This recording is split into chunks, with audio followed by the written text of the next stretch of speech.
Hi everybody, welcome back. I realized that I had set it to friends and not public, so apologies for that. Hi, my name is Christina Quick. Welcome in. I'm going to be your host for the next probably 45 minutes or so, maybe an hour. And I'm going to be here talking about the release of the Psychic Hotline Handbook. So let me just make sure that I'm in the right place. If you can hear and see me, please let me know. I'm going to give everybody just a few moments to kind of come in, get cozy, maybe get something to drink, bring your tea. Welcome everybody. Thank you so much. All right, looks like people are starting to come in now. Wonderful. It just takes a moment for Facebook to see that I'm live. Okay, here we go. Let me go ahead and tag the people that have been asking. All right. I think I've tagged you. If you can hear and see me, let me know.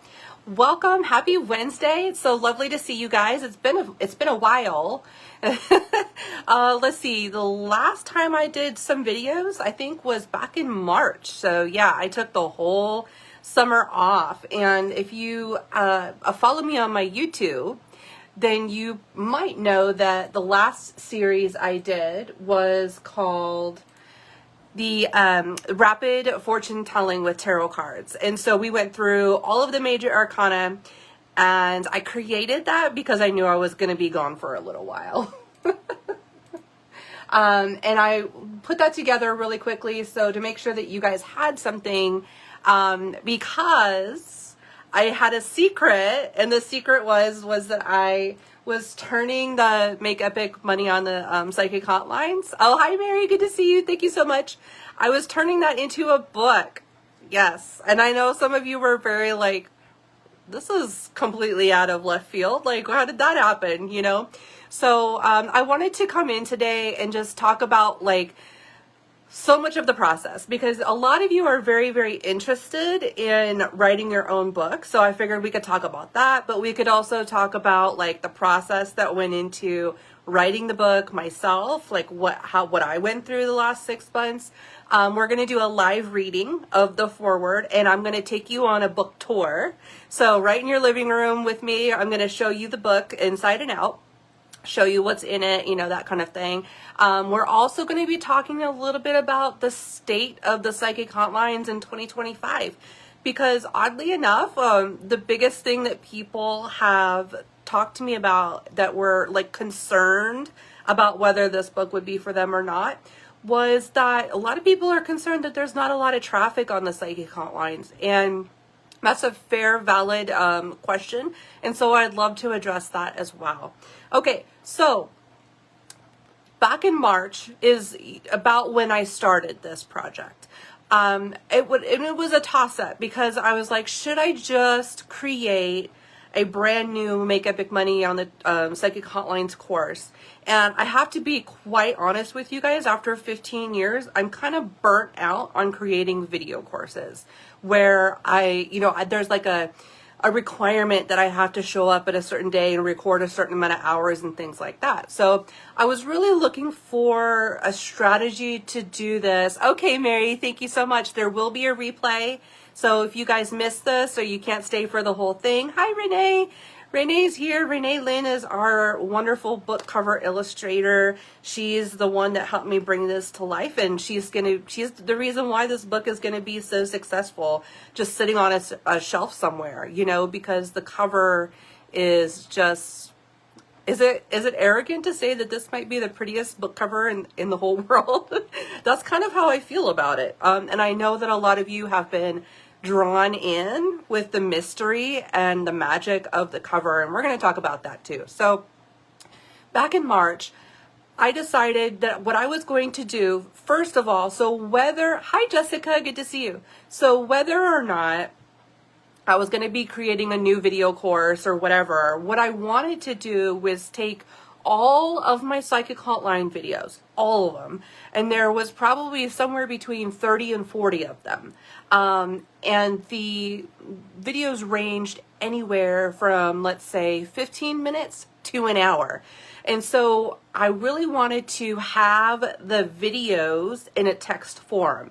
So the very first thing I did was, before I decided whether this was going to be a book or a video course or whatever, I was like, I need to get all of this in written text, because there's so much that we have talked about over like the last 15 years, right?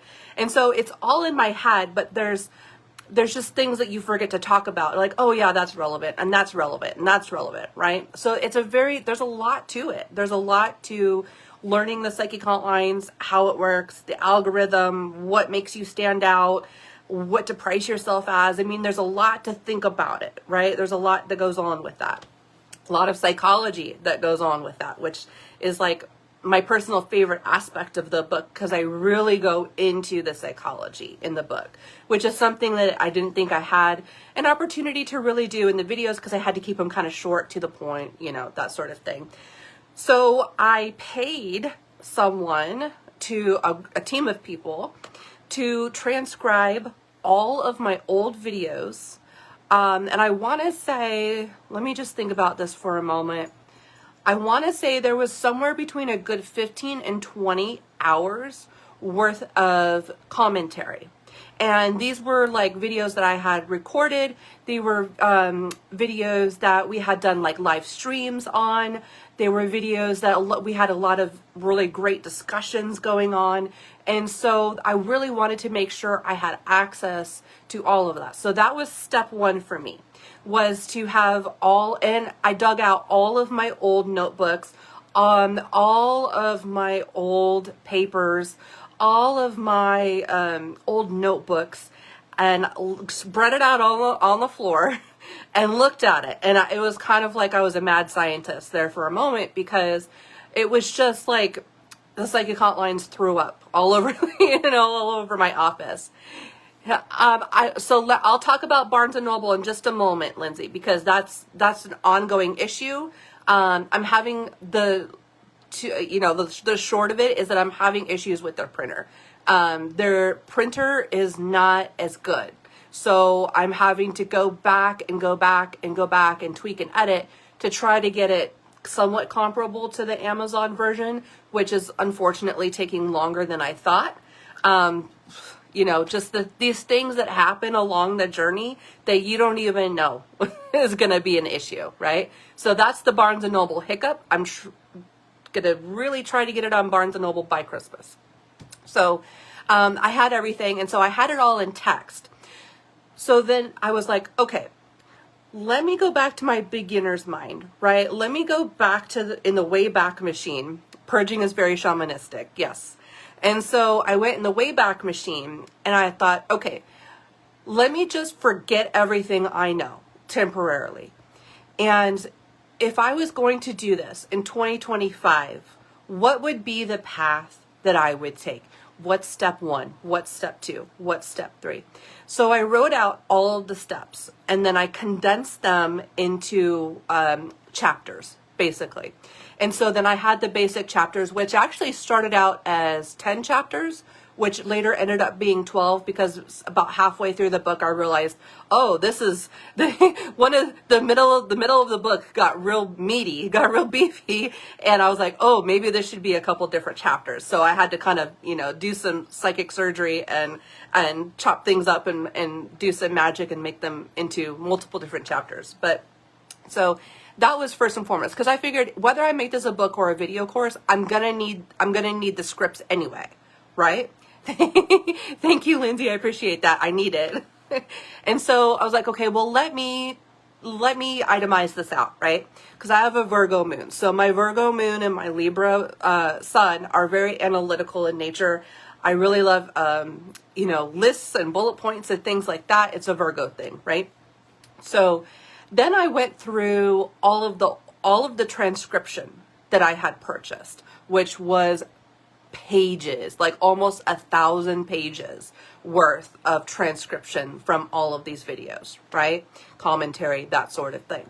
And so then I went through with a pink highlighter, and I started looking for like main ideas, right? So I had the steps, like first you want to Google the psychic hotlines and see what comes to the top of the list, right? Because whatever one comes to the top of the list, that's the one that's spending a lot of money on marketing right now. Okay. So that's like a key part of what psychic hotline should I apply to? Apply to the one at the top of the list when you Google psychic hotlines, because they're the ones that are actually paying for the marketing. Right. Oh my goodness. Victoria says, you're trying to do all the marketing and stuff. Yes. Launch. And it has, and it's been really quiet the last 6 months. I've been really quiet, just focusing on the garden, just focusing on home, taking care of my house, taking care of my husband, taking care of my animals, my pets. And then I started going into launch mode about 2 weeks ago, and people were like, oh, there she is. Oh, thank you so much. I appreciate that. She says, you took action, and that is epic. My true congratulations on the very momentous occasion. I appreciate that so much, Victoria. That means a lot coming from you, because you and me have been together for a really long time. Years and years, probably almost a decade now. So I do appreciate that. Whoops, I do appreciate that. So I started circling out main ideas. Okay, so we have the steps. Google psychic hotlines, apply to the first one you see at the top, right? And then like, what are you going to need to know? Like, what kind of questions are going to be asked? What kind of tools you need to have, tarot cards, some kind of tool, right? Hi, Emmy, good to see you. And then it goes into like, okay, what do you need to do to ace the interview? What is the interview like? What is the format of the interview? Yes, we do. Creators do. Emmy says we need hibernation time to regroup. We do. Creatives really, really do, especially highly sensitive, extroverted introverts. We need that time, right? So I started circling like all of the main ideas. So I was like, okay. So then I had about 100 main ideas. And I'm like, okay, well, 10 chapters, 10 ideas per chapter, that's about 100 main ideas. And so that was like the format that I started going with. And so the very first thing I really wanted to do is I didn't do like the table of contents, actually the table of contents, and that was like the last thing I did. I didn't even really think about the structure of the book. I just wanted to basically get down each chapter, bullet point each chapter, and then slowly but surely chipped away and just started, just writing a couple paragraphs at a time, just trying to get the ideas out, going through and kind of like creative, just putting the ideas out there, not trying to like write a book, not trying to like, format sentences and paragraphs and things like that, just putting notes. And so for, the first probably month or so, the book was just bullet points, notes, ideas. And as that kind of started taking shape and form, it was kind of like, like building with clay. Like you don't really know exactly how and what it's going to look like. You just kind of have to go in there and work with the clay and work with the words and see what happens. And since I have been writing already for 15 years in an educational format, technical format, I have my own style, right? And so you may recognize that. You may recognize my own style in this book, which is something really interesting because it's not like books out there. I didn't go through a publisher. I didn't seek mentorship on this. This is very much my own independent creation. And I really wanted it to be something that was Christina quick and not what was going to be like what the industry thought was going to be important to say. A lot of you asked me why I didn't sell the book rights to a publisher. As a business coach, I have been on the other end of helping other people publish their books, navigate contracts, talking about things like non-compete, clauses and exclusivity agreements and things like that. So I've been on the back end of that. I worked on several Kickstarters, worked with authors with like Llewellyn, that sort of thing. And so I have heard all the concerns, and I have heard and read all of the contracts. And so for me, I realized that because the psychic hotline industry is in of itself super polarizing, that it was really important for me to be able to maintain my own authentic voice And I also, just keeping it real, don't think I could have submitted my manuscript to a publisher and had them rip it apart. Like, I don't think I was emotionally, I don't think I was emotionally strong enough for that, right? So I just really wanted it to be my own thing. And so it's not going to like conform to any industry standard. It's not going to be anything like that. This is very much its own independent voice. And that was really important for me, because I really want to keep ownership of my content as a content creator. I feel like that's worth more to me than any amount of money people could give me. I feel like that's something that personally is a priority for me, is that I get to say what I want to say and nobody censors me. Nobody tells me, oh, this might be too polarizing or something like that. I felt that that was important for the truth to come out about the psychic hotlines, because it's already such a polarized industry, right? So I'm, writing along, months start to go by. I'm usually dedicating anywhere from, say, 5 to 15 hours per week writing. So this would be like 3 to 5 hours a day, Mondays, Wednesdays, and Fridays. Sometimes that looked like sitting in front of a laptop. Sometimes that looked like sitting in bed in my, curled up in my blankets and my pillows with my smartphone. Sometimes that looked like sitting outside with my tablet and writing, and what I really loved about this whole process, I think for me, is the freedom in book writing, because you can do it anywhere. You can go to coffee shops and do it. You can do it while you're getting your hair done. You can do it, while you're doing anything. And so for me, I really loved that after literally feeling like I had been trapped to a computer for so long. And so I loved the concept of being able to create, but to create in a way that was really free, where there were no real deadlines. There were no, people waiting for chapter excerpts to be sent to them and things like that. I really just wanted to do this in a very chill and relaxed way. And I hope that that comes through when you guys read the book. I hope that that energy that I put into that really comes through, and just how chill it's been really over the last 6 months putting this book together. Now, the book itself was finished probably about a month and a half ago. But the thing that really, I think, was the biggest learning curve was waiting on printer deadlines and waiting for proofs to come in. And it's very exciting, but it does take a while. There's, because they have to basically set up the proof, they have to review it, they have to approve it. And it's interesting because every single little step of the process, even when you're doing it yourself, self-published, like on Kindle Direct Publishing, which is Amazon, basically. Hi, Angelique. Thank you so much. I'm so excited for you. You're perfect.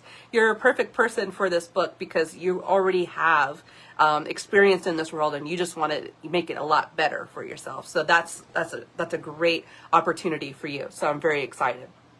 And so that for me, I think, was the most frustrating part, like waiting for the places, Amazon to come back and approve things and send things out and send the proofs out and stuff like that. So that did take a while, and that did take a little bit longer than I thought it would.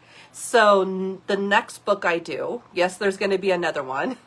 Hi, Josephine. Welcome. Good to see you. I'm going to give myself probably a year. So I was really ambitious trying to do this in 6 months. We ended up pretty much doing it, but it was by like the seat of my pants. So if I was going to do this again, I'd give myself just the full year and be like, I'm not going to stress about deadlines. I'm not going to stress about shipping. I'm not going to stress about making sure that I'm ordering the signs, because there's, then you market, so I'm going to be going to local fairs and markets and setting up authors tables and doing book signings and talks and things like that. So, I have to make sure I'm ordering enough for that. I have to make sure I'm buying the author's signage. That's it's a big investment, right? So it's a big investment just to publish a book. If you're curious about how much I spent somewhere between $1,500 and $2,000. Plus about probably somewhere between 250 to 300 hours of my time producing this book. So it is a big financial and a big time investment. But the main reason why I ultimately decided to do a book is because I really wanted it to be accessible. Now, I don't know if all of you are old enough to remember. Most of you here, most of my ladies and guys here are probably somewhere between 35 and 45. Because I'm 38. I'm going to be 38 in a couple days. So that's where, like, I tend to attract people, and as spiritual coaches, we tend to attract people who are like in a similar life phase to us, right? So there was this energy, if you can remember back to, if you were into witchy stuff and psychic stuff as long as I have been, back in the 1990s, right at that turn of the century, was such a magical time for psychic hotlines, for witchcraft, for occult, for spirituality, for new age, right? Because we were, the kids in the 80s and the 90s, we were one of the last generations that lived without the internet, right? So I have these memories of being a teenager, 12, 13, 14, and there are seniors like you, Renee, you are, you're so funny. You should be proud of your age, my girl, because you know what, my birthday's coming up in 2 days, and I'm just like, thank God I'm here, because so many people I know and loved are not. And it's so weird to me that I'm still here and so many people are not. So I thank God every day, right, that I'm still here. And so there was this magical time in the 90s where the internet didn't exist. There was no Facebook, there was no Instagram, there was no, what was the old one? MySpace. There was none of that. And so we used to, we'd have to go, witches and psychics would have to go out into the wild, into bookstores and look for books. And it was such a difficult topic to find. Angelique will be 50 on Sunday. Congratulations. All these Libras are here right now. We got some Libras and Scorpios watching right now. Lots of Libra energy, which is terrific. I love Libra energy and Scorpio energy. I have a Scorpio stellium, so we're in good company here. Where we would be, young adults going into the bookstores and going on like a treasure hunt to find any type of occult book, and usually the stores, if they would have any, would be something like the Satanic Bible and maybe a book by Silver Ravenwolf. Like you would have two choices, Satanism or witchcraft, and there wasn't a lot in between. And so it was a thing back then to go out. Yes, the craft, Charmed, Buffy, that was all 90s, like 90s, 2000s, right? So that magical time. And so we would literally go hunting, treasure hunting for occult books, and they would be like considered like, treasures that you would find. And I remember going on these hunts with my friends and my mom and looking for any type of witchcraft book or tarot book or anything spooky and paranormal. Jessica says, I used to go to the library and they had an occult section, and that's where I found all my magical books. Yeah, we would go to the actual library, right? The public library, or not the school libraries, but the public library. Sometimes in the college libraries too, they would have that. Lindsay says, my moon is in Libra and Scorpio is my rising. So yep, we're all in good company here for sure. And so I noticed all of the books within the last couple years, let's just say post-COVID, right? Because there was definitely a surge in book publishing around COVID. That's when Llewellyn kind of made a comeback, and we started seeing lots of witchy books kind of like flooding the market. And I don't know, and I have some around here. I think they're in the other room. I'm still kind of unpacking my office since renovations, but a lot of the books that are coming out now, they all look the same. I don't know if you guys have noticed this, but they all have like a pretty title. They've got gold foil and maybe some flowers around it. And for the first couple books that came out like that, I was like, wow, that's so pretty. And I started like collecting them. But now all the books are like that. Like there's this new cultural trend in our industry that all these spiritual books are like flowers and gold foil and a title. And like, the covers really don't have much to do with what's inside the book anymore. And I don't know if you guys missed that. I do. When I buy books, I like covers that draw you in. I feel like the covers nowadays, they don't do that. I feel like they're actually kind of like repelling me, because I'll look at it and be like, no matter how pretty that book is, I know I already have 20 more on the shelf at home that look like that. And if I wanted to find any bit of information, I'd have to sit here and go through 20 books because they all look the same, right? So when I was going to sit down and draft the vision of what I wanted the cover to look like, I really wanted to capture that late 90s, early 2000s feel with the book, where you see it on a shelf from far away and it just draws you in. It has some sort of like beckoning energy to it. And I really miss that about books, because I'm honestly so bored with how books are formatted. The cover of books right now, I feel like it's just a very boring trend. So I was like, my book is not going to be like that. We're not doing that. I'm not going to do this, flower foil thing. That my book is not going to do that. So I sat down and I thought back to all of those times that I went looking for books at libraries and bookstores in the 90s and early 2000s. And I thought about the iconography of what was going on at that time. Like Jessica said, The Craft was out. Charmed was out. Buffy the Vampire Slayer. Angel.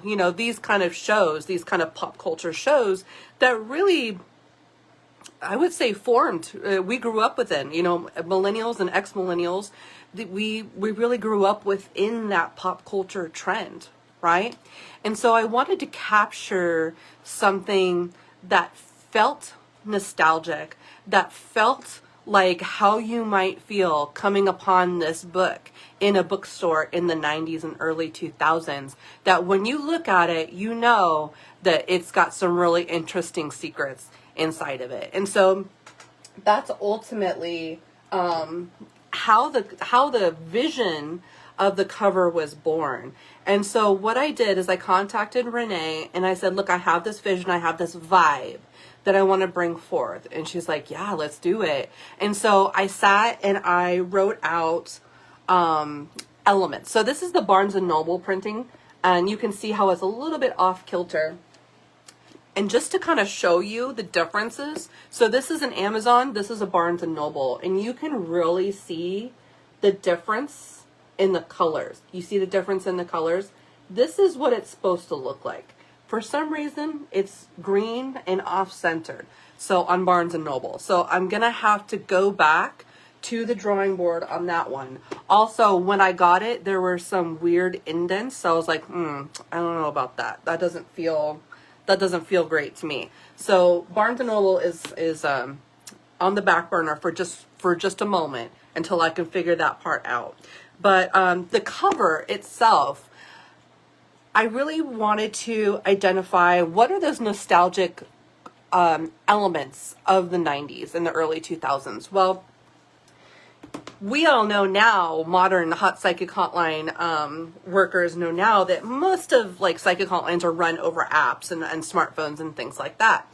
But I really wanted that old rotary phone to be there and to be an iconic piece of the cover, because I wanted that cover to act as a portal to transport you into a time without time, a time of liminal space, where I wanted it to feel like as soon as you have this book in your hands, you don't know what year it is. You don't know what's going on in the world. All you know is that you found this timeless treasure, this relic, this artifact. And I really wanted it to be something that when you pick it up, you feel the magic. You feel the energy that it projects. And I will be clear, this is a spell book. It is not just a technical write-up about the psychic hotlines. It's a spell book. It's a business spell book. And within it are so many different elements of my magic. There's numerology in there. There's astrology in there, right? The font was chosen in number 11, master number 11 font. The page number is 333. 3339, try the cone of power, right? So also the manifestation number. And so many elements within this book were created with the magician's mind. And so it's a love letter, it's a love spell, it's a business spell, it's business magic, it's all of those things in one. And so what I really wanted was that when you hold it, you feel the energy vibrating from it. Another reason why I wanted to do self-publish as opposed to going with a publisher is going to print 500 books and store them in a warehouse. Amazon prints on demand, which means that these books, they're printed and they're sent to you. They don't spend any time in a warehouse. They don't take up space, right? They don't sit there defunct and lose their magic. As soon as you order it, it's printed, it's sent to you within 2 to 5 days, okay? And so it's very much like right off, hot off the press. Is there a digital version? Not yet, but we will talk about that. Okay. So that's I think a good point. I spent about a half an hour talking about like the process behind the book. Before I move on, does anybody have any questions about the process behind writing the book? Any questions about the cover? Any questions about anything I've said thus far? Okay, so I figured now would be a good point, Chenna, to go into, is there a digital version? I've decided not to do an ebook version of this book because I really want it to be something that you hold in your hands, that is something that doesn't have an energetic frequency like Wi-Fi coming from it. And there's a big, strong reason why. When we're on the psychic hotlines, yeah, absolutely. So when we are on the psychic hotlines, we are constantly bombarded by EMFs, right? So we're on the computer, we're messing around on the Wi-Fi, we've got EMFs coming from our phones and things like that. I wanted to, as someone who is an oversensitive and gets overstimulated by being around technology, sometimes too much, right? Being under your lights or being connected to your phone or being on your keyboard for so long. It can rob you of your energy, right? And so that's why we have to go outside. We have to ground, put our feet in the ground, go step outside, stand in the wind, let the wind blow it off. Thank you so much. That's Renee Lynn who did the cover illustration. Thank you so much. And so I wanted the book to not have an electromagnetic frequency that was tied to the internet. I wanted it to be just a book, right? So right now I have decided not to do an ebook version. However, I've thought of something better, okay? So I may change my tune on that. Maybe next year I'll be like, you know what? Maybe we need an ebook, you know? Right now, it's like not on my scope. It's not in my top list of things to do right now. But who knows what next year is going to bring? Maybe next year I'll do an ebook. Who knows? But what I am going to do, because accessibility is important to me, and I know a lot of people who work the psychic hotlines are disabled. I know that a lot of people are highly sensitive. We have blind people, we have deaf people, we have all sorts of people who work the psychic hotlines. So what I've decided to do is, starting in November, when I come back from vacation, what I'm going to do is I'm going to do a video version of the book. And it's going to be like, we're going to do like maybe like half of a chapter at a time. It's just going to depend on how much information we can get through in one video. But I was going to do them in like 20-minute segments. So it'll be like whatever we can get through in 20 minutes, right? And eventually over the winter into spring, we're going to go through the whole book together. I'm going to read the book. We'll talk about commentary. We'll do Q&A, all that kind of stuff. And that's going to be available on YouTube membership. So it will not be free, but I will be coming out with an opportunity to subscribe to my YouTube channel where you can get those videos for however long that you want to have them, right? And then once it's done, once that video series is done, then my plan is to put it up for sale. okay? But there's going to be a subscription basis whilst it is filming, because truly, I do not know how long it's going to take to film it. I'm just going to film one video a week, 20 minutes a week, and we'll just get through what we can get through. Whether it takes, until next summer, whether that takes a year, we're going to go through it. So it's going to be like a study group for the book. And also you'll be able to ask me questions about your profile. You'll be able to ask me questions about the book. You'll be able to get critiques and criticisms from me regarding your listings, and we'll be able to go back and forth and have a dialogue and discussion about it. And so that way, people who are blind can listen to the audio, and people who are deaf can read the subtitles, because YouTube has automatic subtitles. Yes. Casey says, don't forget going blind people either. Yes. And yeah, for sure. Yeah. So that's going to be when I come back in November, and we'll start that process. But for right now, I just wanted to give everybody an opportunity to go ahead and grab the book now, get a head start on that while I'm on vacation, maybe read it, gloss through it a couple times, and then you'll be ready probably for the study group. Okay. So, yeah, I need help with my profile. Everybody does, and that's the thing. Your profile is definitely the number one thing. So, okay, any questions about that? Any questions about anything I've said?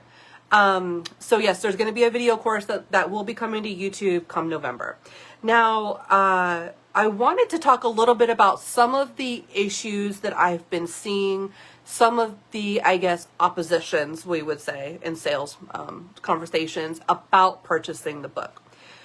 So first and foremost, I think that most people are concerned that in 2025, are the psychic hotlines still worth even working on?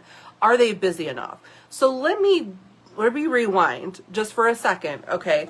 So when I started on the psychic hotlines back in 2011, right?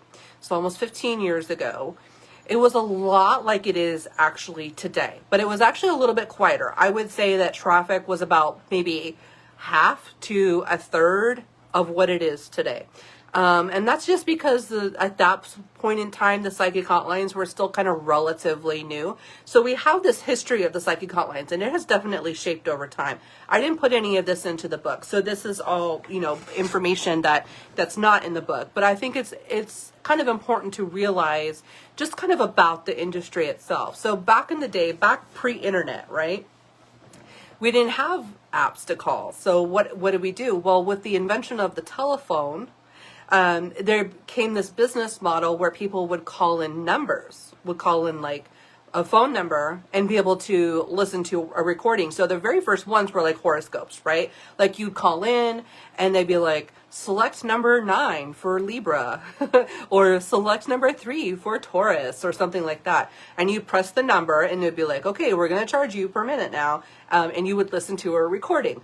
Now, I don't know if you guys remember these from the 80s and 90s, but there was like a big booming business of pay per minute business models. And it wasn't just psychic hotlines and horoscopes and things like that. There were like scary stories, talk to Santa Claus. That was one of the big ones. I remember like calling in, listening to a scary story for like $5 or something like that, like a 5-minute scary story. It'd be like this creepy voice. Or you could call Santa Claus and talk to Santa Claus, for $5 a minute or something ridiculous like that. And then there came this whole situation where people were calling these numbers. I don't know if you guys remember this, but people would be calling these numbers and they were marketed towards kids, and kids would just leave the phone off the hook. They would be like, they just set the phone down when they were done. And then you would get a bill in the mail for like $600 because like 3 days went by and you're like, why is nobody calling? Back when we had like landlines and they would charge per minute. So that whole situation came out with like legislation about now, in order to do pay per minute lines, you have to call 1-800 or 1-900 or 1999 or 888 or whatever. Those numbers, you remember, those late night infomercials. And so that's how they would get people, is those late night infomercials. Well, that was probably the late 90s, right? And then we saw the shift to where, and really this didn't happen in the United States till much, much later. And this would be places like California and New York, right?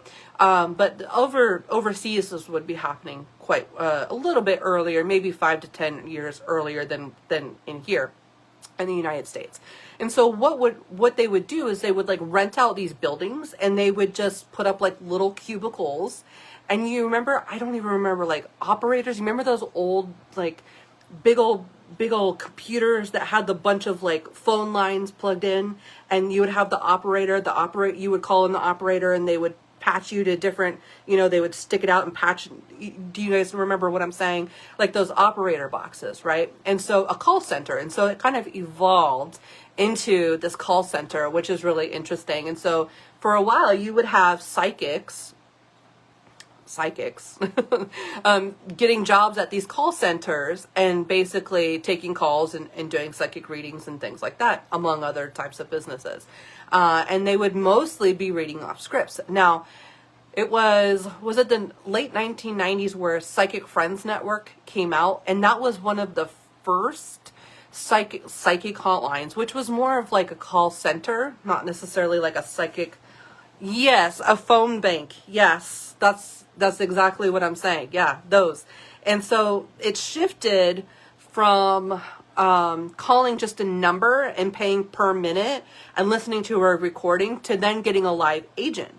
And so that's when we have Miss Cleo, right? Our icon, Miss Cleo, steps into the game and she totally rewrites the face of Psychic Hotline. She becomes the Psychic Hotline spokesperson, right? She becomes what the avatar, the persona that we associate with the Psychic Hotlines, right? So she is our matron icon that was responsible for all that. And actually, in the book, I won't read it to you because I want you to read it for yourself. But one of the dedication is to Miss Cleo.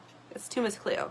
And actually, it's to Yuri Del Harris, who is the lady who played the character, Miss Cleo. And so it talks to her and about a little bit of her history and what she went through. She went through a lot. She got publicly demonized because what ended up happening was she became the spokesperson of the psychic hotlines, right? And so the psychic hotlines were having issues where they weren't paying taxes, and then she wasn't getting paid, even though they were saying she was making all this money. And then she got arrested for tax evasion and tax fraud, all because she was the face of the psychic hotline. So Yuri Del Harris went through a lot in her life, and her story is actually quite tragic. So if you read, I encourage you to read about her and to read about her life story because it's incredible. It really is. And it's also incredibly tragic as well. Casey says, I remember that when I was a kid, I spent several $1,000s on a 900 number trying to get walkthroughs for video games. Yeah. And so then the call centers started coming out, right? And so we would have these call centers and they'd be reading from scripts and they'd be actors, paid actors and things like that. And maybe you would have one or two like real psychics in there, or people with real abilities, or people that actually believed, cared enough to try to use their own abilities and not just work from scripts. But, so then it shifted, the internet came out, and then we had voice over internet protocol, which is basically like what we have now, voice over internet, which is VIOP. So Kasamba and Keem were one of the first ones to come out that did voice over internet protocol, because the issue with calling in the 1-800 or 1-900 lines is that there really wasn't an international base to it, right? Oh, is it? Okay, I'll have to check it out. Angelique says she thinks there might be a documentary on Netflix about Miss Cleo. So we'll have to check that out. Maybe we'll do a watch party in the Discord. Maybe we'll watch it all together over in the Discord. That could be fun. And so you would call these numbers, And if you were, out of the country, then you would be paying like an astronomical amount. So these websites, these really smart programmers started coming out with websites where you could do voice chat, voice over internet protocol, which basically in the early days, like on Keen, and Kasamba, like on Kasamba, it used to be, you would pull up the website on your computer and you would click a little microphone icon and you would talk into a microphone on your computer, and that would be sent to someone's phone. Keen was a little bit different in that it would reroute the voice over internet protocol to your phone. So Keen was really one of the first phone to phone, not just calling a call center and things like that, but actually like you're calling that person directly. So that was kind of like why I think Keen was so successful in the beginning. Plus, it's one of the older companies. They have nearly 1 million people coming in every single month. I actually posted something earlier on my timeline that talks about traffic, because a lot of people are concerned that there's not enough traffic. So that's the evolution. And now the modern thing is Call Me Miss Cleo on HBO Max. Okay, I've got HBO too. Cool. I can't wait to watch that. That's going to be really, really good. So now everything's over apps, right? So that's like the new thing is now we're texting over apps and things like that. But the core essence of the business has stayed the same. And I feel like during COVID, during the pandemic, a lot of people were on the psychic hotlines because that's just what happens. It's a recession-proof business. It's one of those businesses where it's like taxes and haircuts. Like no matter how poor you are, you got to pay your taxes. You got to get your haircut. Studies show time and time and time again that no matter how quote unquote broke people are, or what the markets are doing, the stock markets are doing, or what inflation is doing, people still call. They may not spend as much time, and there may be psychology around pricing that we have to update. So maybe like during COVID, your $7.99 per minute was fine. But maybe now that COVID is no longer, people back at work and the market has kind of started to stabilize and go back to like the old market, right? Like how the old market was pre-COVID, because COVID came in and messed up a lot of things, not just the psychic hotline industry, but part of it, And so if you started during COVID, your view and perspective of the psychic hotlines is definitely a small bubble. It's a very, very small bubble of what the psychic hotlines are like. You came in, if you started during COVID, you probably came in at like what we would consider the psychic hotline gold rush, right? And so now it's kind of, the traffic has kind of died down. There's about a 10 to 15% drop since in the last 3 years or so. But that's normal. And actually numbers are still almost double what they were pre-COVID. So people say it's slow compared to COVID, maybe, but there's still somewhere between 500,000 people on these psychic hotlines every single day. And most psychic hotlines are only going to have somewhere between 250 to maybe 1,000. Like Keen might have 1,000 advisors, but they pretty much get rid of people who don't log on for 3 to 6 months. If you don't log on for 3 to 6 months, they pretty much terminate you. So there's like, that's a lot. That's like 5,000 people per person, right?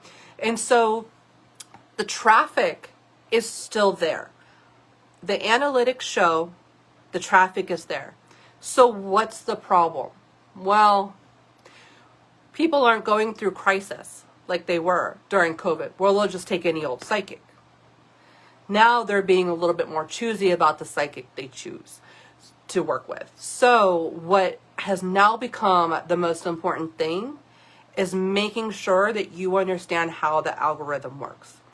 There are like 3 or 4 chapters of heavy educational content in the book about how the algorithm works, okay? So that might look like changing your profile up if you haven't done so in the last couple months. It may look like changing your photo if you haven't done so in the last few months. There's always going to be niches that are going to be money makers on the psychic hotlines. For example, love and relationships. You want to log on the psychic hotlines, you want to make money, love and relationships is your bread and butter. So, if you log on the psychic hotlines and your profile is like Reiki or pet mediumship, yeah, there's the truth to the matter of that there's always going to be niches that are going to be bigger money makers than others. And you have to realize what is the vibe of the psychic hotline, and go look at these psychic hotlines and how they market to their people. Because if you go on the psychic hotline, so you're thinking about working on a psychic hotline, go to their social media, go look at the ads they're putting out.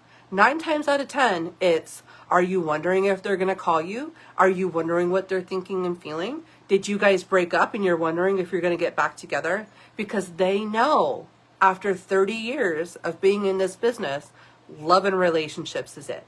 That's the one that gets people, love and money. Those are the two things that get people to ask questions in an impulse buy. So you kind of have to think about the psychic hotlines as their own independent ecosystem outside of the whole psychic reading industry. Psychic hotlines are not reflective of the whole psychic hotline industry. The psychic hotlines are unique in that they are impulse-driven purchases. They are call now, talk to an advisor now, pay a premium price to talk about something now. Well, what gets people worked up? Love and money, right?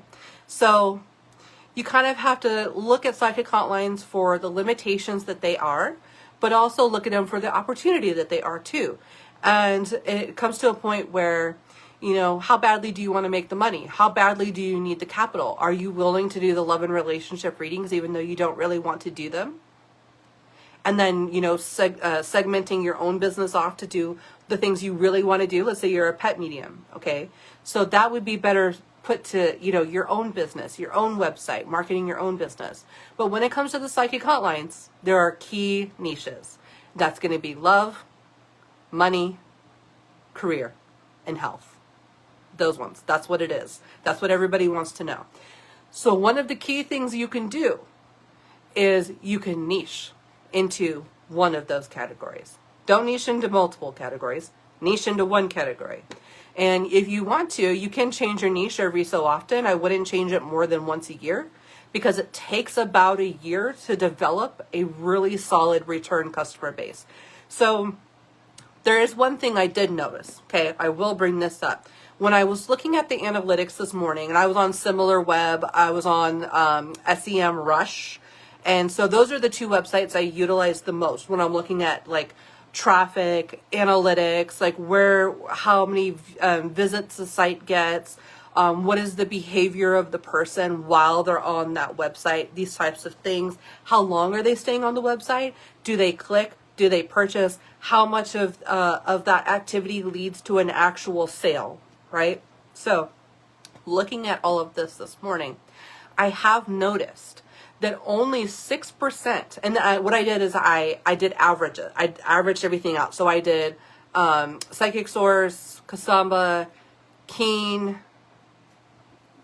Which ones did I do? Psychic Source, Kasamba, Keen, California Psychics, and psychics.com.australia, the Australian one. Okay, the main Australian one. I think, is All Star Psychics Australian too? Maybe. I think there's only like 2, maybe 3 Australian companies. But I wanted to get a pulse on U.S. companies, European companies, Australian companies. Okay, so I wanted to get a pulse on everything. Across the board, only about 6% on average of traffic is coming to these websites through paid ads. So that could be like a Facebook ad. That could be a Google ad. That could be an Instagram ad. That could be a YouTube ad. Whatever that is, I will say this, that companies are not putting a lot of their marketing budget back into new client acquisition. And I feel like that's why a lot of people are struggling with traffic, is because they're so focused on the new client acquisition rather than turning the people that they do get into consistent regulars. And that's going to be in 2025, that's going to be a key strategy in order to survive on the psychic hotlines. It's going to be, how do I create these regulars? How do I create rapport? How do I get them to stay on the line even longer? How do I surpass this 5, 6, 7 minute average, text psychic reading? How do I extend that to 20 minutes to make sure that I'm, going deep enough with these people, and making sure that I am creating a deep enough relationship to where they begin to trust me, where they begin to see me as their advisor and not just a advisor, right? And so that's all money blocks. That's all abundance mindset. That's all about your ability to step into that role, to accept that role, and then to be able to edit your copy and your profile to reflect that level of authority. So yes, people starting that have no real experience, that have no real niche, don't really know what they're doing, those people may need to stay at a lower rate, $1.99, $2.99 a minute. Those people may need to stay at a lower rate for a bit longer than maybe, 5-10 years ago, in order to create that consistent, reliable type of income. Now, people that are niching and are stepping into, say, being a love and relationship or a soulmate and twin flame tarot life coach or spiritual life coach or psychic advisor, stepping into these roles, these are the people that are making 5 and 10 grand a month. And it's just, there's a formula to it, and there are certain actions that you need to be willing to take. There are certain money mindset things that you need, shadows that you must be willing to confront in order to do well. And by doing well, I mean making, 5 figures a month, 4 to 5, multiple 4, up to upwards of 5 figures per month. Hi, Melina. Good to see you. Casey says it's all about understanding the spiritual and psychological aspects of attachment theory. Yeah. Attachment theory is a really, really, really big part of understanding your clients, right? And understanding, because you have to kind of figure out how to bring a level of peace to those people in order to become someone that they trust, in order to keep coming back to and to pay those higher prices for, right? So I would say this, traffic is not really down. It's better than it was. It's double what it was 10 years ago. It's about, I would say, maybe 10 to 15% down since COVID. But all in all, the traffic's there. It's just, I know it's frustrating to log in and be like, it's you, it's your energy, it's your vibe. But because that feels really like spiritual bypassing, doesn't it? So when I put this book together, it was really important for me to say, okay, it's you, but here's what you can do to fix it. Okay. Like, there's so much good stuff in here. In here, it talks about how to actually do a real reading, like how to pace yourself. It gives examples of different readings that you can do, right? And how you can ask questions to get people to open up more, right? So it's so much psychology and money mindset has gone into this book. And that's really all you need. You got the tools. You just need to exercise what is going to get the algorithm and and utilizing SEO, right, in your profiles. And it's all in there. Yeah. Casey says, also you go in with an energy of it's going to be profitable, then it will. Yeah. Somebody asked me, how long do you log in before you log out with not getting anything?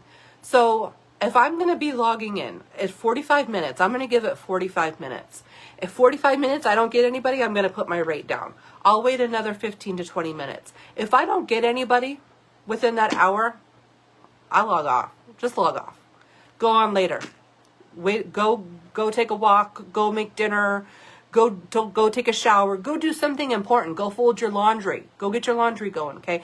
Don't just sit there on the psychic hotlines for 4 hours, because what's happening is the longer that you are sitting there without getting a call, the lower and lower and lower and lower you're going to sink when it comes to like relevancy within the site, right?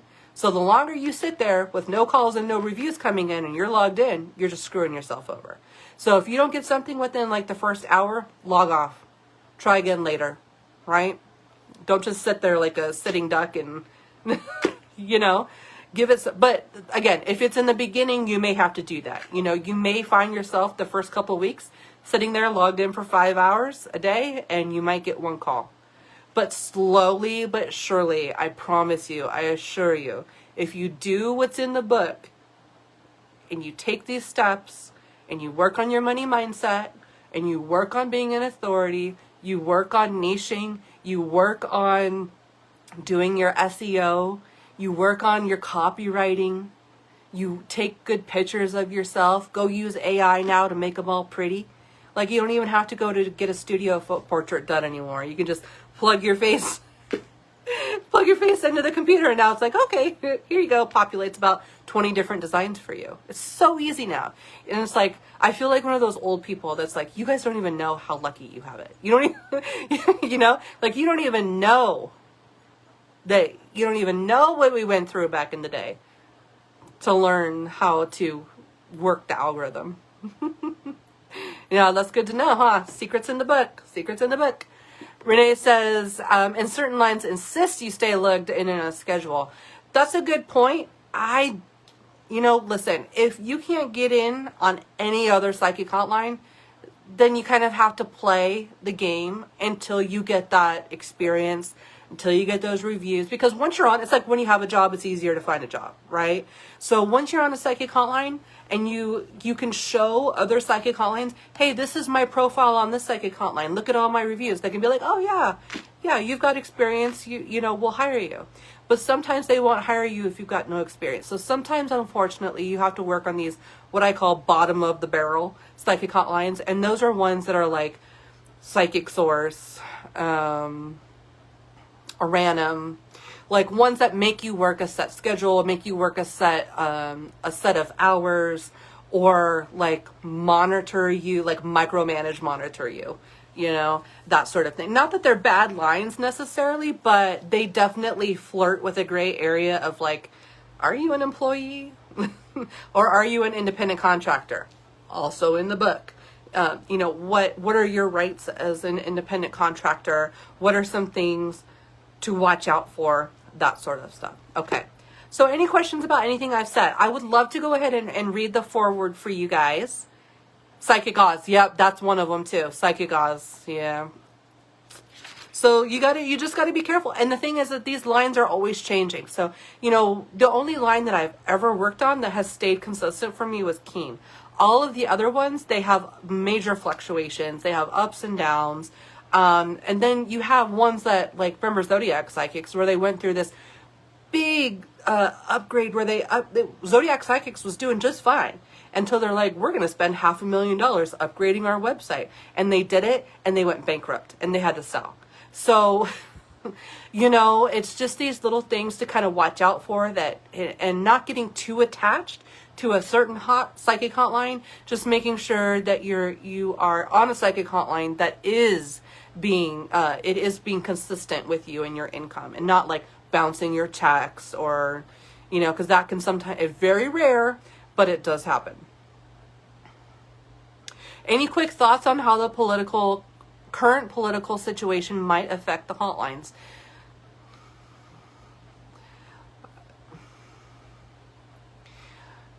Our president is a dope. He's the worst president in the history of the United States. However, I will say this. Because he is business-minded, I don't foresee any issues with like the FCC or anything like that. I don't see any issues with, because he's corporate first. And then things like Christianity and religion and, censoring like, alternative spirituality and things like that. Listen, us being, real talk, us being in a psychic, occult, witchy industry, it's always going to be a risk. Living your truth is always going to be a risk, especially when we have a history of being persecuted and demonized and discriminated against. I feel like, however, if there's one positive quality that you could force me at gunpoint to say about our president is that he's corporate first. And I feel like that bodes well for the psychic hotlines. And that's what I'll say about that. So I don't feel like it's going to be an issue. I feel like if there is going to be an issue with that kind of stuff, they're going to go after independent business owners. And also like witchy shops, you know, they'll start putting forth like regulation, like, oh, you can't have a witchcraft store within X feet of, you know, a school or public, you know, some kind of playground or something, you know, ridiculous things like that. Hey, Svetlana, good to see you. You can get it on Amazon. It's available on Amazon right now. So all you have to do is just type in Psychic Hotline Handbook on Amazon and it's available. So I feel like, you know, it's a long ways away if there were to anything were to happen. But the goal is perhaps that by the time anything negative would happen in that respect, politically, towards us, towards all alternative spiritual people, I feel like by that time, hopefully, y'all have gone into the psychic hotlines, got the money out of it, and started your own business. Because ultimately, the only path to real freedom is going to be on your own business, having your own business, and being able to be independent, not necessarily like having a shop or, you know, reading in person, but being able to do Zoom readings or being able to work anywhere. So people like us, and I'm sorry if this is crazy to talk about, but people like us, we, you know, it's always a possibility we may be forced to go more off grid.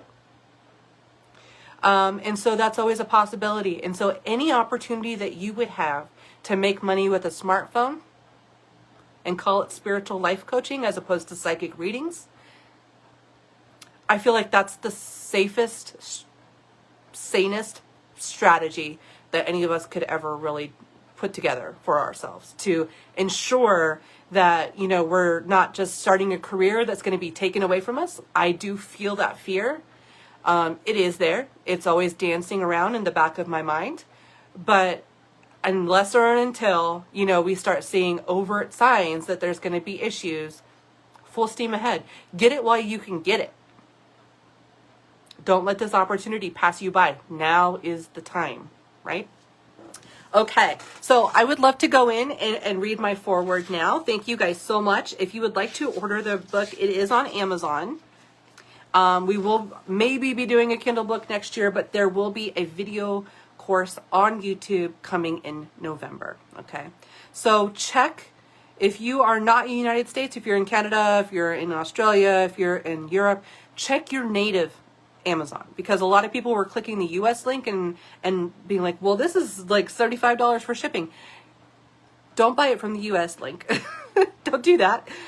Buy it from your native Amazon or wherever your closest Amazon distributor is. Soon, hopefully, I will have it on either Barnes & Noble or Ingram Spark, where Ingram Spark, I could potentially still get it on Barnes & Noble in the stores, right? Will I be selling signed versions? Yes, I will be. So I have an order, I have a case of 20 coming. And so what I'm going to be doing is signing those, and I'll have them available on my website. I also ordered a bunch of swag. So think keychains, think stickers, think cool things like that, mugs, stuff like that, right? I ordered a whole bunch of swag. And so everybody who leaves me a positive review, I'm going to take all that stuff, put it into some mystery boxes. So I'm just going to randomize it. Everything's going to have a thank you. You're going to get a handwritten thank you letter, and then you'll have like a random assortment. You might get a keychain and a sticker, or you might get a cool pen and a sticker or something like that. But everybody who leaves me a 5-star review, when I get back from vacation, which is going to be mid-November, I'm going to start mailing out thank you mystery boxes for everybody who leaves me a 5-star review. So leave me a 5-star review on Amazon. Make sure you put at least a couple sentences of text, not just a 5-star review. Make sure you use a name that I would recognize you as, because you can change your display name. So like if you don't want, like for Angelique, she doesn't have to use Angelique Luna, maybe just write Angel or something. And then send me a message. You have to be a verified buyer. You can't just leave me a review. You have to be a verified buyer of the book, right? And so, hey, Amy, good to see you. Yay, you're getting your copy on Saturday. Woohoo! So everybody who does leave me a 5-star review will be getting some kind of special treat in the mail from me. If you are outside of the United States of America, it may just be a moment before I can get to the international shipping. So just stay patient with me, but something will come. A pop version of our doll. Wow. Renee, can we make that happen? We'll have to look into that. We'll have to scry into the magic of the internet and see if we can find a way to make that possible. I'm also going to get some posters, sticker. Yes, you can send me a screenshot, Casey. Yeah, you can send me a screenshot. Just send me a screenshot of your order, and then like your order from Amazon that says it's been delivered. So make sure it says it's been delivered. Wait till you get your book delivered, okay? And then leave me a 5-star review. And then within the next like 2 months or so, I'm going to be sending out some goodie bags and stuff like that. Yeah. Wouldn't that be cool? Okay. All right. Are we ready? The foreword. So, I wanted to show you the table of contents, because one of the very first things that I look in a book, I don't know, it's just me. The very first thing I do is smell it. Because I'm a weirdo. But the next thing I do is I look at the table of contents, and that's the table of contents. It's 2 pages long. So what I tried to do here is there's a lot of like step-by-step processes in this book, and there's a lot. So it can kind of thank you, Svetlana. She says, I hope you reach #1 for the category. Thank you. Angelique says they do make special orders. Oh my gosh, we're going to have to look into this. Oh my gosh, what an exciting idea. But I wanted to, there's a lot of like 5-step process, top 10 psychic hotline interview questions, the 5-step process for gentle digging, 5-step psychic hotline profile template guide. There's a lot of processes and guides in here. So Svetlana says, I love sniffing new books. Me too. And so I wanted to make sure, like, if you need something, you be able to pretty much look in the, table of contents and kind of be able to find it. And then I wanted to show you the back of the book real quick before I go into the reading part, because the back of the book, do you guys remember those old Chicken Soup for the Soul books? Do you remember those? Oh, I was obsessed with those in the 90s. They're basically just like anthologies, and they're basically like short stories. And there's like Chicken Soup for the Soul for teachers, Chicken Soup for the Soul for nurses, and it's like all just like stories about people's, short stories, anthologies about people's lives and stuff. I was obsessed with those books. So I'm like, I really want to do like Chicken Soup for the Soul inspiration. I figured what we could do is we could do client feedback and real student testimonials. So there's many of you have submissions and have told your story in here. So that will make a lot of the readers feel warm and cozy. There's also an intuition cheat sheet for the most common psychic hotline questions. So, like, for example, it's spread out like, okay, love and relationships. What's the top 5 questions that people ask? And so you're prepared in more ways than one when you start. So, like, do they love me? And it goes, what's the real question? Well, the real question is that they're asking, am I lovable? Is it safe to open my heart? And then what to do, validate their emotional investment while gently exploring whether the relationship offers mutual energy and safety. Speak to their worth, not just the other person's feelings. So it shows you how to very delicately access empathy, right? Especially with questions that are going to be the most common. So there's ones like, are they cheating on me? Will we get back together? Is this person my soulmate twin flame? If you've ever like gone deer in the headlights, you're like, I don't know how to answer this question. Here it is, okay? When will I meet the one? And then there's career and money questions, life purpose and spiritual questions. Am I on the right path? What's my life purpose? Okay. And then I have a section back here called impossible to answer. These are always fun, right? So these are the ones that you're like, how do I answer this, right? Like number 1, will I be alone forever? How do you answer that? Within empathy. How do you answer that in a way where that person's going to keep coming back to you? Will I ever be happy again? How many children will I have? When will I die? Is God punishing me? Okay. Also, there is a section in this book, so super important for me to put this section in. How to talk to people who are in destitution mode. How to talk to people who are thinking about ending their life. How to talk to people who are thinking they have nothing left to live for. It happens. And there's a story in here that I talk about how when I was brand new to the psychic hotlines and getting these types of questions, that I went into some basically I went into some crisis hotline forums, and they laughed me off there. They said I had no business learning how to talk to people when they say they're thinking about dying, when they're thinking about unaliving themselves, right? So these are tools. These are tools that nobody else gives you, that you're going to have. How to talk to people who are destitute, right? How to have those conversations. Very important for me to put that in this book. There is a glossary back here of some extra terms like compassion, fatigue, loving detachment, neuro-linguistic programming, nonviolent communication, spiritual bypassing. These are all topics in the book. And then we have some astrology cheat sheets. Try saying that 10 times fast. So what's the energy like? What kind of questions come in during the different moon phases? Have you ever thought about it? What comes in when the sun and the moon are in different signs? What happens when Mercury's in retrograde? What happens when Mercury's squaring or in opposition? What happens when there's conjunctions? Okay, what kind of clients does it bring?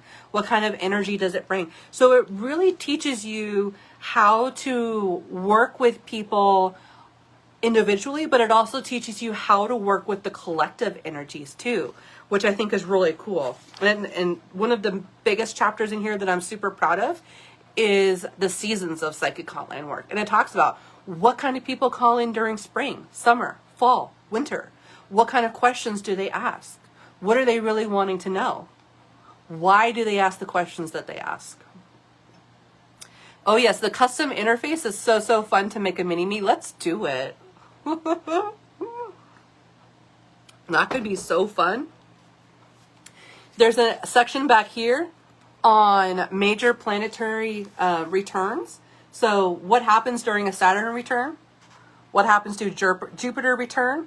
What happens to Chiron returns? Okay. So if you have someone that comes into your chat room, they're 28 years old and they're like, my life's falling apart. Well, baby, you're in a Saturn return, right? Or maybe they're 50 years old and they're coming in, my life's falling apart. Maybe they're in a Chiron return. So it goes into the astrology. And then the last part is the chicken noodle for the soul. The real stories to make you laugh and cry. So there's real psychic stories in here about some of the weird, bizarre calls that I've had. Some to make you laugh, some to make you cry. Saturn returns are not fun. That Virgo moon energy was on, wasn't it?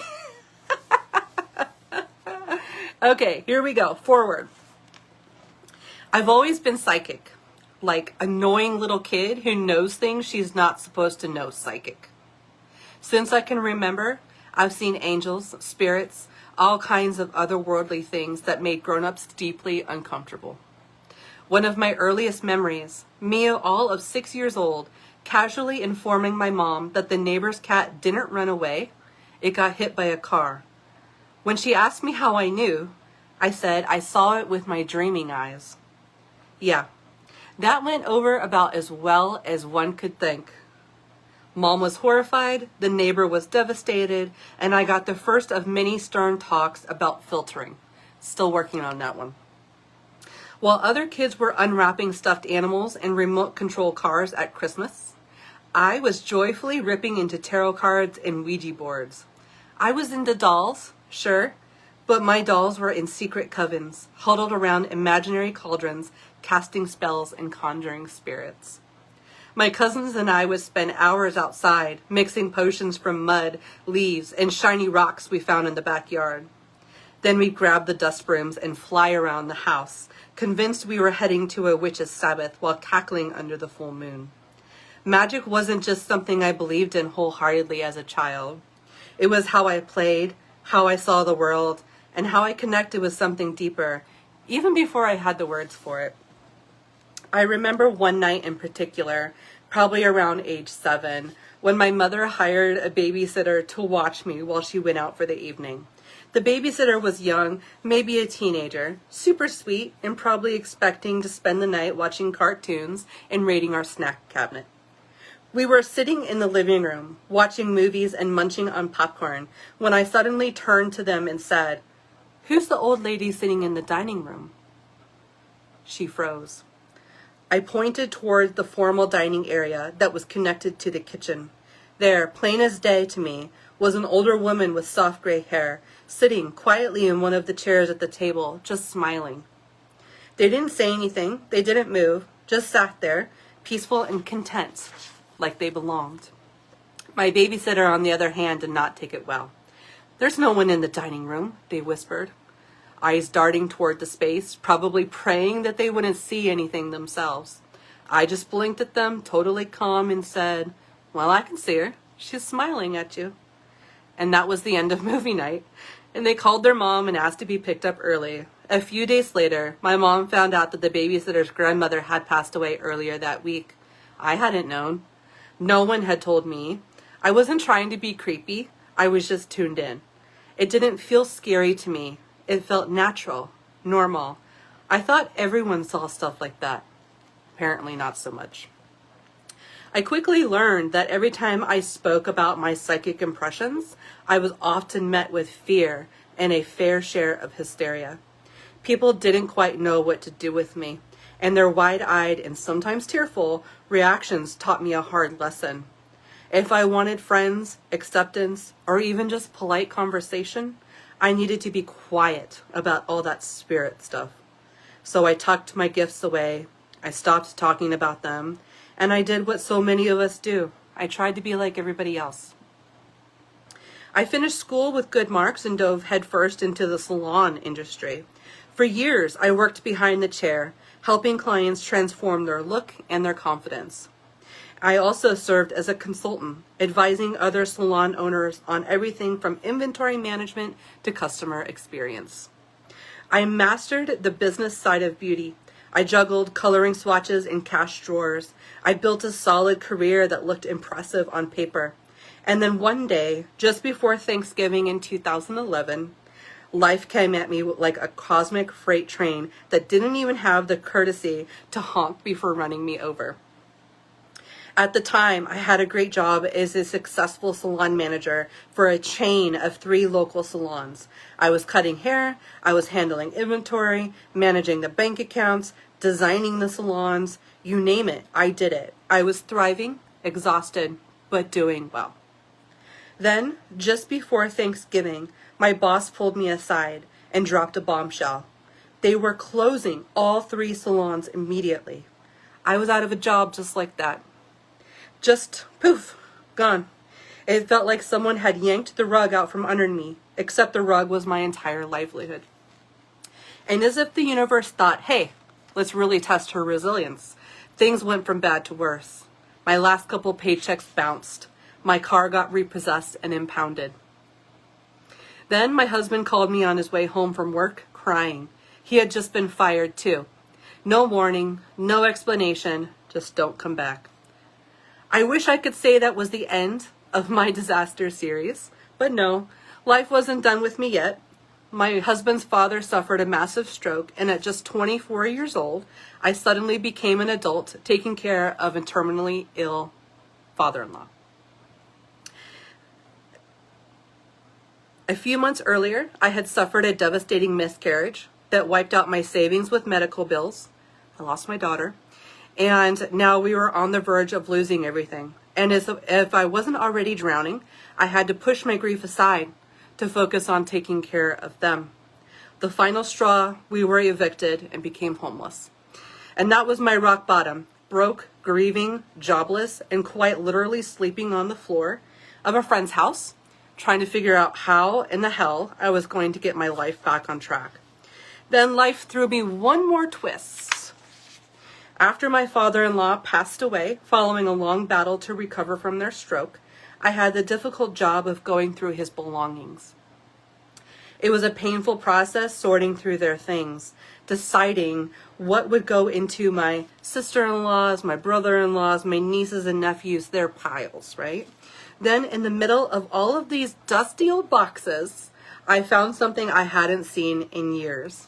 My old tarot deck, which was the Mythic Tarot, by the way, by Liz Green. The deck was barely holding together, frayed along the edges, and wrapped with a single black elastic band. And I remembered that I had been missing a few cards the last time I had used it, but in my grief, I didn't care. I sat down on the floor in the sweltering, humid Midwest heat, untied the band, and spread the cards out. One by one, I counted them. To my absolute shock, all 78 cards were there. It was as if the universe had placed them back into my hands, gently whispering, "Remember who you are." And then out of nowhere, I had a ridiculous thought. Miss Cleo, you remember those cheesy Psychic Hotline commercials from the 90s, right? Call me now for your free reading. I had grown up seeing them, rolling my eyes at their dramatic flair, while secretly being very intrigued. But now, sitting on that floor, I wondered, are Psychic Hotlines still a thing? I ran upstairs to my computer, typed Psychic Hotlines into a search engine, and sure enough, there they were. There was dozens of them. And I clicked on the very first one I saw, Keen, filled out an application, and within days, I was officially a hotline psychic. So just in a matter of like 2 days, from the thought to manifesting that job. And I didn't have a grand plan. I had no idea what I was doing. I didn't even know how to read tarot cards. But faced with the very real possibility of starvation, I figured it was worth a shot. My stomach was growling louder and louder by the minute, and if I had to eat rice, beans, or instant noodles one more time, I might lose it. Terrified and sick to my stomach with nerves, I kept running to the bathroom between deep breaths. Shaking, I finally mustered the courage to hit the Go Online button. To this day, it is possibly still one of the bravest things I have ever done. Ring, ring, ring. The sound nearly made me jump out of my skin. My first caller. A feminine voice cracked through the line. They were sobbing and sounded broken, desperate, and raw. I could hear the same destitution that I was personally feeling about my own life at the moment. And somehow that calmed me down. I wasn't alone and neither were they. At that moment, I connected with them as only two people at rock bottom can. And my fear left my body, at least for a moment. Sheepishly, I said, "Thank you for calling. I'm Christina. How can I help you today?" My customer service training kicked in like muscle memory. That part was easy. As they began telling me how their 60-something-year-old husband had been cheating on them with a younger woman who was now expecting a baby, I shuffled and laid out a few cards. They asked the big question, "What do you think I should do? Do you think I should leave him?" I froze for a moment. I didn't have a polished answer, but I could feel just how much they still loved them. 20 years together, that doesn't just disappear overnight. My thoughts jumbled. I started fumbling, and I didn't want to screw my first call up. Then I stopped. I quieted the noise in my head. I took a breath, and I focused on the cards. Piece by piece, I started telling the story I saw in front of me.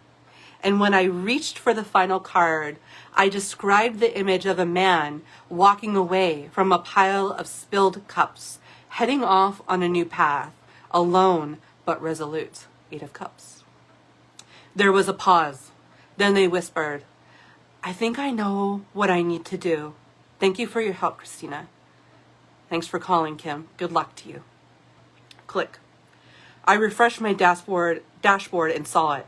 I'd made about $13 in that first hour on the psychic hotlines. In a state where minimum wage was just over $6, I had doubled that with just tarot cards and my intuition. And on my first day, I made over $40. That moment changed everything for me. For the next 4 years, I dedicated myself to the psychic hotlines. I studied the craft. I learned how to hold space. I navigated the world of client dynamics, and I slowly climbed out of debt.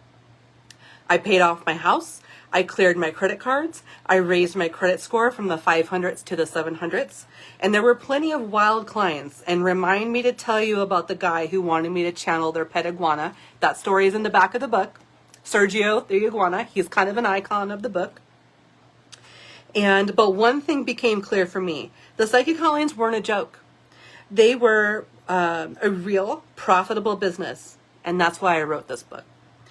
I'm Christina Quick. I'm also known as the Tarot Biz Mentor. I've spent the last 15 years helping spiritual entrepreneurs build successful, thriving businesses, and I want you to know this. If you have psychic gifts, you can absolutely have the ability to make real, sustainable money with them. And yes, you can totally do this. Whether you want to work the psychic hotlines full-time or use them as a stepping stone to your own private practice, I'm going to show you exactly how to do this. This book is packed with insider knowledge, things that no one tells you about how the industry really works, how to handle difficult clients, how to increase your earnings, and most importantly, how to protect your energy while doing this work. Psychic hotlines gave me a second chance when I thought that I had none. Now I want to give you the tools, the strategies, and the confidence to create your own success story. So grab your tarot deck, pour yourself a cup of tea or coffee or wine, I won't judge, and let's get started. Your journey to becoming a profitable psychic begins now. And then there's also a little note at the bottom here to you directly, and I'll save that for you to discover on your own.